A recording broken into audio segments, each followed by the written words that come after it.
యొక్క సమస్యలను పరిష్కరించాలని చెప్పేసి చేతులు జోడించి మరి మల్లన్న గారికి వేడుకుంటా ఉన్నాం. సమస్య ఇందులో ఎమర్జెన్సీ సెక్టర్ లో పనిచేస్తున్నట్టు కార్మికులు కాబట్టి రోజుకొకరు పిట్టల్లా రాలిపోతున్నా ఇవాళ ప్రభుత్వం కానీ యాజమాన్యం కానీ పట్టించుకోవడం లేదు. ఇవాళ మేము పెట్టినటువంటి డిమాండ్లు 6 డిమాండ్లు పెట్టాం. మీ గొంతమ్మ కోరికలు కాదు, మరి ప్రభుత్వం యాజమాన్యం తలుచుకుంటే 1 గంట సేపట్లో కూర్చొని సెటిల్మెంట్ చేసేటువంటి డిమాండ్లే పెట్టాము. మరి ఇలా ప్రభుత్వానికి కూడా ఆర్థిక భారం పడినటువంటి విధంగా ఈ యొక్క డిమాండ్లే ఉన్నాయి. మరి ఆర్థిక భారం కూడా పడదు. మరి ఎప్పటికైనా చేసేటువంటి కార్మికులు ఇచ్చేటువంటి డిమాండ్ నెరవేర్చేటువంటి డిమాండ్లే కాబట్టి మరి ఎందుకు సోచేస్తారో అర్థం కాదు.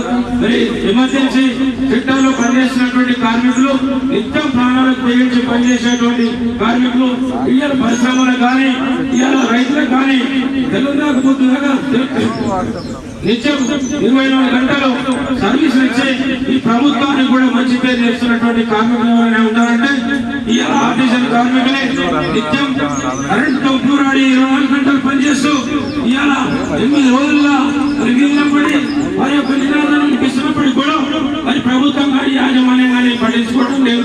దయచేసి మల్లన్న గారు మీరు మధ్యవర్తి వహించి ఖచ్చితంగా ఆర్టిజన్ కార్మికులకు న్యాయం చేసే విధంగా ఉండాలి. గడ్డే కూర్చున్న రోజే చెప్పినాడు ఈ పని. అప్పుడు చాలా మందికి అర్థం కాలేదు నేను చెప్పిన మాట. మిమ్మల్ని నమ్మిస్తున్నారని చెప్పిన, కానీ ఆ రోజు సమ్మె అట్లే కొనసాగితే అది పరిస్థితి ఉండదు. మిమ్మల్ని మభ్యపెట్టి నమ్మించి భోజనం పెట్టుకోలేదు.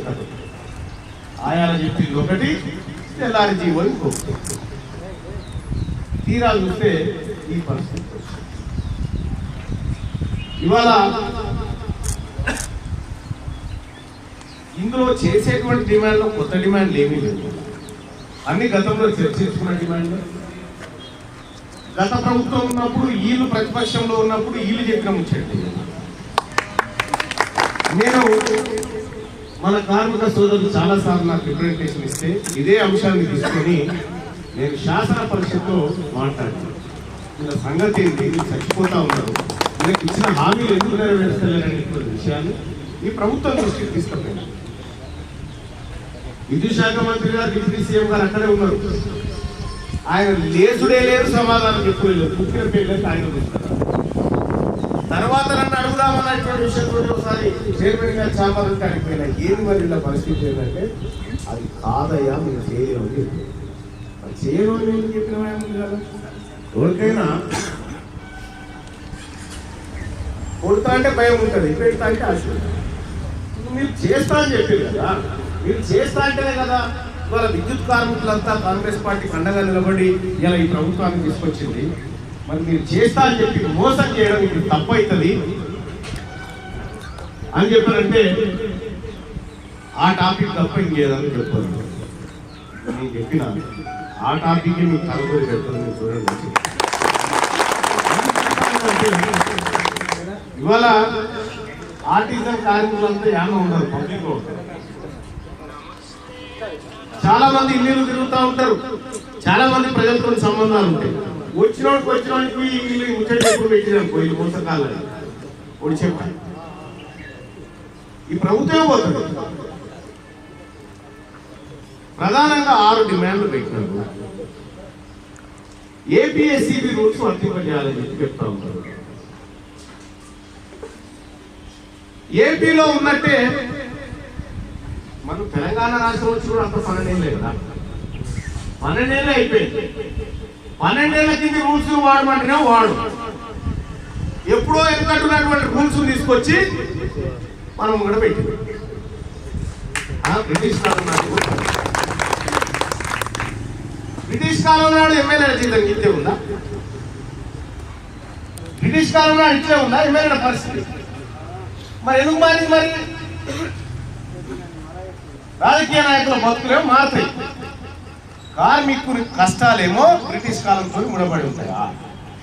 స్వాతంత్రం వచ్చినట్ట రానట్ట? మరి ఇక అర్హత ఆధారంగా ప్రాధాన్యత ఇవ్వాలి అనేటువంటి ఇంకొక కీలకమైనటువంటి అంశం మనం పెట్టుకున్నాం. వాచ్మెన్ దగ్గర నుంచి మొదలు పెడితే సబ్ ఇంజనీర్ చేస్తారా, ఇంజనీర్ చేస్తారా, ఇంకోటి చేస్తారా, లైన్మెన్ చేస్తారా, అవకాశం ఉన్న చోట మంచి చెప్తాం. విద్యా అర్హత ప్రకారం ఇక వారికి చదువు వచ్చినా రాకపోయినా ఏ ముద్రగాడైనా మంత్రులు, ఎమ్మెల్యేలు, ఎంపీలు వీళ్ళైతే తిరుగుతూ ఉంటారు. చదువుకొని 20-30 ఏళ్ల పాటు ఈ సంస్థను గుండెల్లో పెట్టుకొని ముందుకు తీసుకుపోయి సంస్థను కాపాడినటువంటి ఉద్యోగికి కనీసం గౌరవించకుండా విద్యా ప్రమాణాల ప్రకారంగా అవకాశం కల్పించమంటే ఈ ప్రభుత్వం కల్పించదు. కారణం ఏంటి? ఇలా మొత్తం తెలంగాణ రాష్ట్రం ఏపీఎస్సీబీ ఉన్నప్పుడు మాత్రమే ఆ రూల్స్ వర్తించేది. బ్రిటిష్ కాలం నాడు ఈ వ్యవస్థ అప్పులలో లేదు. ఏపీఎస్సీబీ ఉన్నప్పుడు కూడా అప్పులలో లేదు. ఇలా ఆర్టీసీ పరిస్థితి ఎట్లొచ్చిందో ఇలా ట్రాన్స్కో ఈ మన విద్యుత్ సంస్థ పరిస్థితి అనేక సార్లు మన కోడెపాటి కుమారస్వామి నేను చాలాసార్లు డిస్కస్ చేసినాం. ఇది ఉంటుందా పోతుందా అనేది రఘు గారు మేము అందరికీ డిస్కస్ చేసినాం. మిమ్మల్ని ఇక్కడ రాష్ట్ర ప్రభుత్వం ఆర్టిజన్లనే కాదు ఈ సంస్థనే ఖతం చేసే పనులు, ఈ సంస్థను ఖతం చేసే పనులు.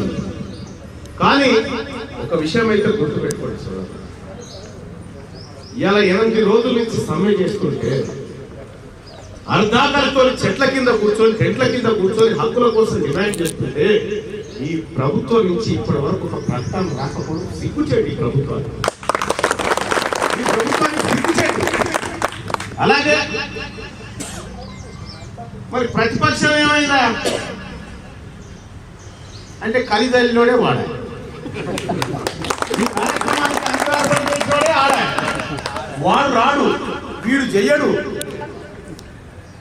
ఆయనే చెప్తాడు, కేంద్రం ఉన్న ఆయన ట్రాన్స్ఫార్మర్ల కాడ మీటర్ పెట్టు, FRBM 0.5 వేస్తా, అప్పుడు అప్పులు తెచ్చుకుందాం అని ఆయన పెడతాడు. కరెంట్ మొత్తం కరెంట్ వాళ్ళ మీద, కరెంటు చుట్టే అసలు వీళ్ళ కరెంట్ లేకుండా చేస్తే ఈ కరెంట్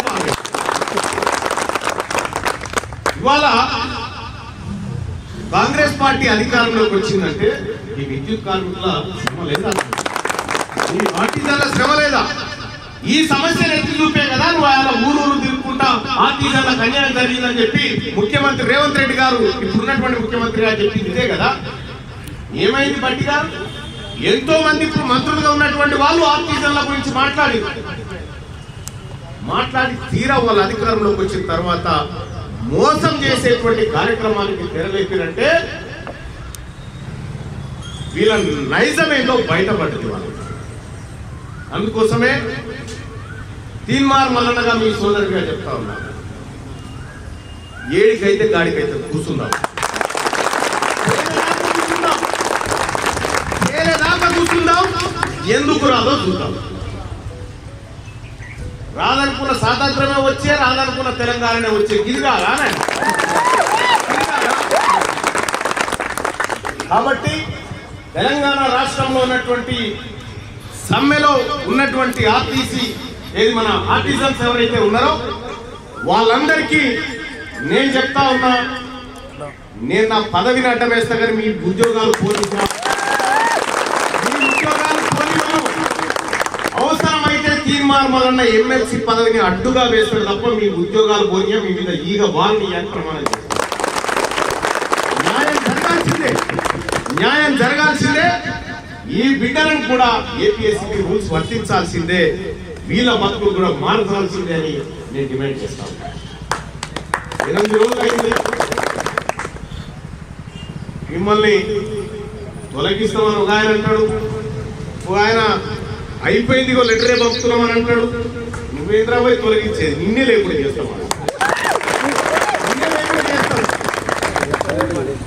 నెక్స్ట్ చేసేది అదే పని.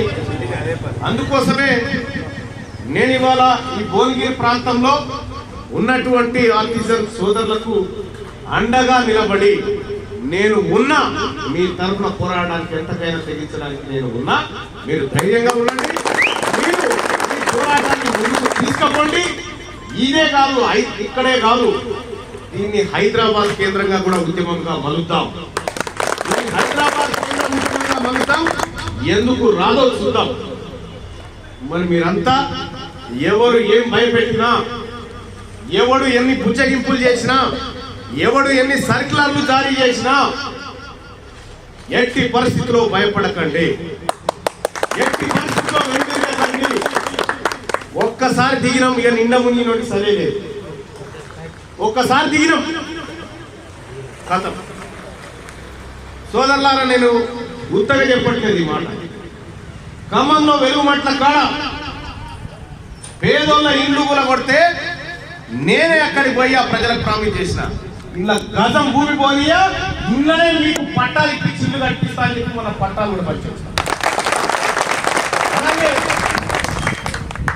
విద్యుత్ మీటర్ రీడింగ్ కార్మికులు వచ్చింది, వాళ్ళ సమస్యలు కూడా భుజారెత్తుకొని పోరాటానికి దిగిన. ఇవాళ ఆర్టిజన్ సోదరులారా, వాళ్ళకు కూడా ఉంది, చాలా సార్లు వచ్చినాం. అయితే ఈరోజు చెప్తా ఉన్నా, మీరెవరో కాదు, మా సోదరులు, మా అన్నలు, మా తమ్ముళ్ళు, మా అక్కలు. మీ కష్టం ఇవాళ తీర్మానం వలన భుజాల మీద పోయడానికి సిద్ధంగా ఉండు. నేను అండగా నిలబడతాను. మీకోసం ఎక్కడి వరకైనా తెగించడానికి నేను కానీ, నా పార్టీ కానీ ఖచ్చితంగా మీకు అండగా నిలబడుతుందని హామీ ఇవ్వడం కోసం ఇవాళ భువనగిరి వరకు రావడం. రాష్ట్ర వ్యాప్తంగా ఆర్టిజన్లు 8 రోజుల నుంచి నిర్వహిస్తున్నటువంటి సమ్మె ఏదైతే ఉందో, 6 ప్రధానమైనటువంటి డిమాండ్లను అమలు చేస్తామని మోసం చేస్తున్నటువంటి కాంగ్రెస్ పార్టీ ప్రభుత్వం కానీ, అటు ఎలక్ట్రిసిటీ బోర్డు కానీ, వీళ్ళందరూ కూడా నాన్చుతూ ఆర్టిజన్ కార్మికుల పక్షాన నిలవకుండా మోసం చేస్తున్న సందర్భంగా సమ్మె జరుగుతూ ఉంది. ఈ సమ్మెకు తెలంగాణ రాజ్యాధికార పార్టీ సంపూర్ణ మద్దతు తెలియజేస్తూ ఇవాళ భువనగిరిలో జరిగినటువంటి సమ్మెలో పాల్గొనడం జరిగింది. మేము కానీ, మా పార్టీ కానీ సంపూర్ణంగా ఆర్టిజన్ల సమ్మెకు మద్దతు తెలియజేసుకుంటూ రాబోయేటువంటి రోజుల్లో ఈ సమ్మెను మరింత ఉధృతం చేస్తాం. ఈ ప్రభుత్వం తక్షణమే స్పందించి ఈ సమ్మె చేస్తున్నటువంటి ఆర్టిజన్లతోటి చర్చలు జరిపి న్యాయబద్ధమైనటువంటి డిమాండ్లను నెరవేర్చే దిశగా ఆలోచన చేయాలని చెప్పి తెలియజేస్తా ఉన్నాం. గతంలో ఆర్టిజన్ అనేటువంటి వ్యవస్థను తీసుకొచ్చి వాళ్ళ కడుపు మీద కొట్టినటువంటి బీఆర్ఎస్ పార్టీ కానీ, లేకపోతే ఈ అంశం పట్ల మాకు సంబంధం లేదని వ్యవహరిస్తున్నటువంటి భారతీయ జనతా పార్టీ కానీ, మీరు వస్తారా సస్తారా తేల్చుకోండి.